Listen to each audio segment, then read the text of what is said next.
Assalamu alaikum wa rahmatullahi wa barakatuh. Bismillah walhamdulillah wa salatu wa salam ala rasulillah amma ba'd. Donc on se retrouve aujourd'hui pour le hadith 1254, le 7e du chapitre. وعن عبد الله بن عمرو بن العاص رضي الله عنهما أن رسول الله صلى الله عليه وسلم قال: من الكبائر شتم الرجل والديه. قيل: وهل يسب الرجل والديه؟ قال صلى الله عليه وسلم: نعم، يسب أبا الرجل فيسب أباه ويسب أمه فيسب أمه متفق عليه.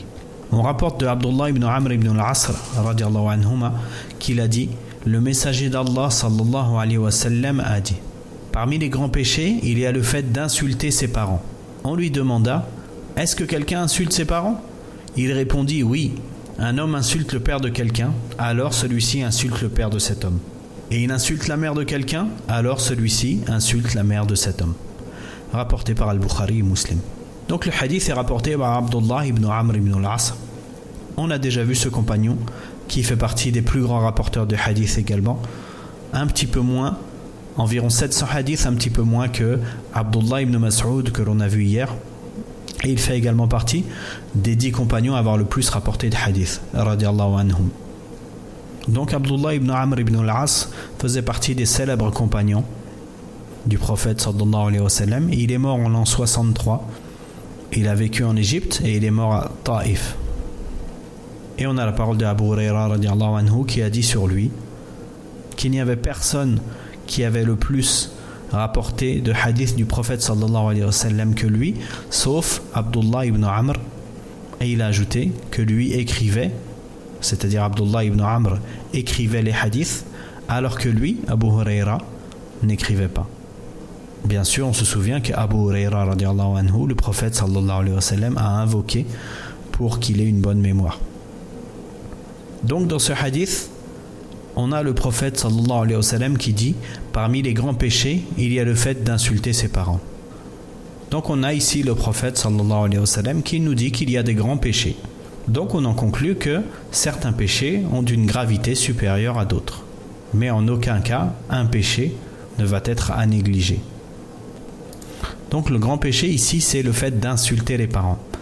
Et d'ailleurs, ce qui est expliqué dans ce hadith, ce n'est pas qu'une personne va insulter ses parents. D'ailleurs, c'est ce qui a étonné le compagnon, radiallahu anhu. Mais c'est plutôt le fait d'insulter les parents de quelqu'un d'autre, ce qui va pousser l'autre personne à insulter à son tour. Et donc, notre acte aura mené à ce que nos parents soient insultés par l'autre personne.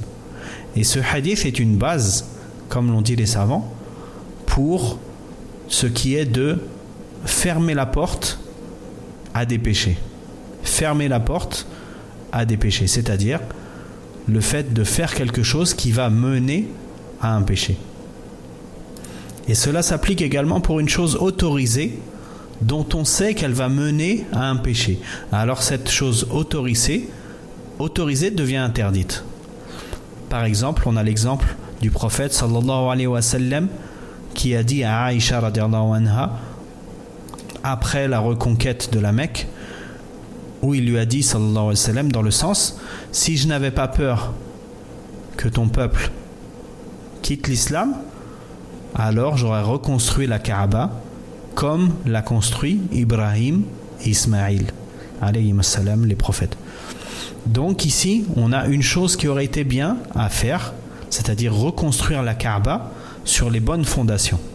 Comme vous le savez, la Kaaba a été détruite après l'époque de Ibrahim et elle a été reconstruite par le peuple de Quraysh. Mais ils ne l'ont pas reconstruite de la même manière. Pour diverses raisons, ils n'ont pas reproduit la Kaaba de la même manière. Ils l'ont fait plus courte. Et donc le prophète sallallahu alayhi wa sallam a dit à Aïcha qu'il aurait souhaité la reconstruire correctement, mais de peur que le peuple de Quraysh voit cette destruction de la Kaaba pour ensuite la reconstruire, ce qui aurait pu mener certaines personnes à apostasier, car ils venaient à peine de se convertir à l'islam. et le fait de voir la Kaaba détruite aurait été difficile pour eux.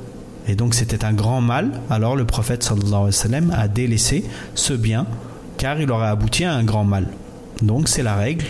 Si un acte va mener à quelque chose d'interdit, alors cet acte en lui-même est interdit également. Mais ici dans ce hadith, l'acte de base était déjà interdit. On n'insulte pas qui que ce soit. Le fait d'insulter ne fait pas partie des bons comportements. Rappelez-vous, on est dans un chapitre du bon comportement.